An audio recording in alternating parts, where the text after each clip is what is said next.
Kelompok kita ini yang sarungan biasanya sering dianggap atau didiskriminasi sebagai kelompok-kelompok taklid buta. Padahal kita ini memahami Islam ini agama yang rasional.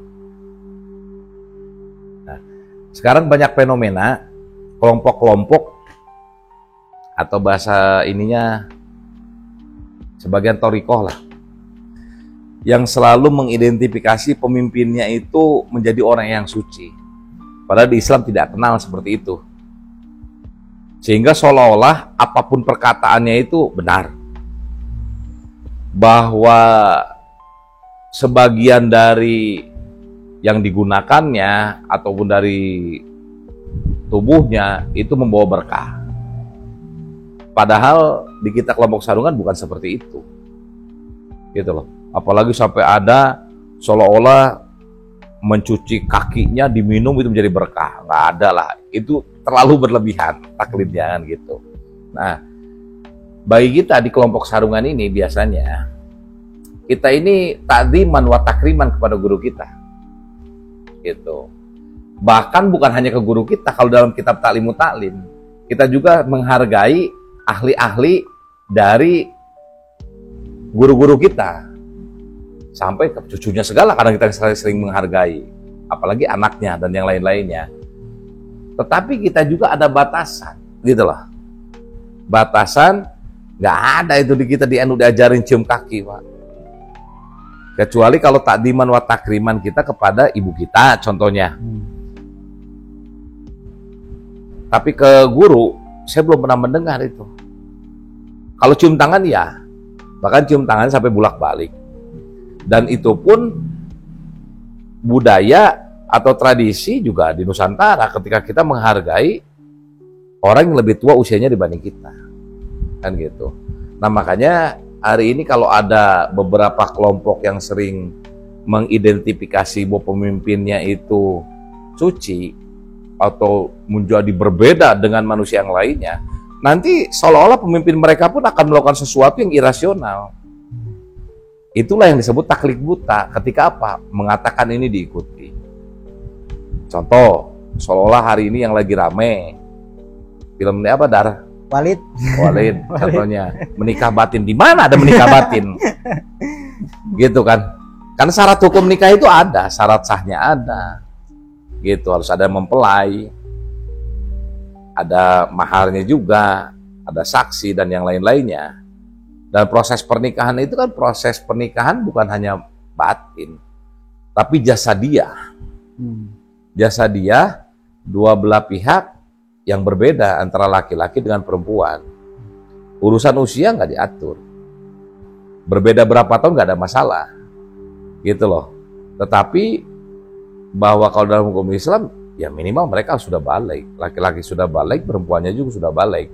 Tetapi karena kita hidup di Indonesia, ada undang-undang pernikahan, ya kita harus ngikutin. Karena itu komitmen hablum minanas kita sebagai warga negara. Ketika ada batasan usia untuk laki-laki, ada batasan usia untuk perempuan, tidak seenaknya. Karena ini juga bentuk komitmen kita, hablum minanas kita ketika kita sudah menjadi warga negara. Maka bagi kita sendiri, bahwa mana yang rasional, mana yang irasional, kita sendiri punya filter sendiri. Gitu loh. Dan kalau kita irasional, taklid buta, itu akan dimanfaatkan, udah pasti itu. Dimanfaatkan dari siapa? Dan ujung-ujungnya nanti ekonomi, Pak. Dan ujung-ujungnya hampir kekuasaan, hampir ekonomi, dan yang lain-lainnya. Makanya Islam ini tetap agama yang rasional. Kita ini takdiman wa takriman kepada guru kita karena memang ada manfaat ilmu yang bermanfaat bagi kita. Sehingga wajar kalau kita memberikan penghormatan kepada guru kita, bukan hanya ilmunya, juga mungkin usianya lebih tua dibanding kita. Dan insya Allah di kelompok kita, di kelompok sarungan tidak terlalu berlebihan sampai segitunya gitu. Dan saya kira juga kiai-kiai di kita malah lebih merunduk. Apa? Mereka tidak mau seolah-olah dihargai. Kadang-kadang kita kalau di muka umum, bukan di pesantren atau bukan di tempat sekolah, kadang-kadang di tempat di luar sekolah, luar pesantren, cium tangan juga kadang guru kita susah. Berbeda kalau di pesantren, berbeda kalau di sekolah mungkin. Nah, insya Allah lah di kelompok kita nggak ada yang terlalu berlebihan begitu. Dan biasanya kalau kelompok-kelompok yang begitu, ya karena tadi, satu, diidentifikasikan borong ini pemimpinnya itu berlebihan, seolah lebih dari manusia yang biasa. Yang kedua, nanti juga ada rasa ego kemanusiaan yang muncul dari pemimpinnya. Akhirnya apa? Semua ucapannya harus diikutin. Dan kira-kira bertentangan dengan syari, apapun alasannya itu nggak bisa. Kalau itu bertentangan dengan syari. Karena ada juga hari ini, ketika mereka sudah diikutin kan banyak juga. Sudah. Nggak usah melakukan sholat. Cukup ingat saja kepada Sang Pencipta, pada Allah SWT, kan nggak bisa. Karena kan bukan seperti itu. Gitu. Makanya inilah yang harus kita filter hari ini. Gitu. Karena kalau taklid buta itu nanti ujung-ujungnya juga kita yang akan menjadi dieksploitasi, yang akan dimanfaatkan. Gitu. Kalau boleh bertanya nih Kang, kan mungkin ada saudara-saudara kita yang masih awam, dan beberapa dan banyak di luar sana yang ingin mendalami agama, mencari guru. Nah, bagaimana kriteria guru yang harusnya kita ikuti supaya tidak terjerumus tadi taklid buta itu? Kan banyak di luar sana yang sampai diminta hartanya, bahkan sampai diminta istrinya kadang-kadang. Itu gimana? Sebetulnya di sekitar kita banyak orang-orang yang memiliki ilmu hari ini di masjid-masjid, di tajuk-tajuk. Dan yang paling dasar adalah tetap, kalau bagi kita di kelompok sarungan itu, kita belajar ngaji itu kepada guru yang benar-benar sanad ilmunya itu jelas. Gitu loh. Makanya ilmu agama itu tetap harus bersanad, gak bisa belajar sendiri.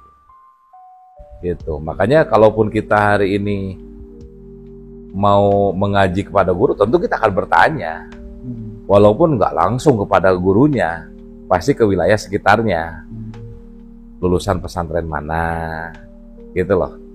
Pesantrennya ada nggak, kan gitu. Nah, ini bagian dari sanad keilmuan. Dan insya Allah banyak lah. Cuman mungkin saja, biasanya kalau orang-orang yang berilmu di kelompok kita ini selalu tidak mengidentifikasi dirinya sendiri menjadi lebih. Malah kadang-kadang nggak dihargain, gitu loh. Padahal mereka keilmuannya luar biasa dan sanad ilmunya juga jelas, gitu. Makanya harus hati-hati kita juga ketika belajar ilmu agama dan mencari guru. Tetap di sana juga kelihatan sama kita. Dan yang paling nyata adalah tetap manifestasi dari keilmuan seseorang itu dalam ihsannya. Karena ihsan ini ornamen dari manifestasi dari hablum minallah dia. Bagaimana orangnya, sosialnya gimana, berhubungan baiknya seperti apa, sopan santunnya, akhlaknya, dan lainnya. Ini kan menjadi penting. Malah ada orang-orang nggak pernah berhubungan sama lidah manusia. Apa, contohnya karena tarekat, nggak ada, Pak. Karena tetap hablum minan nas ini konteksnya. Ya itulah. Makanya ya generasi muda ini ya tetap Islam ini rasional. Maka irasional ini harusnya tidak kita ikuti. Apapun alasannya. Karena apa? Itu pasti eksploitasi nantinya. Gitu.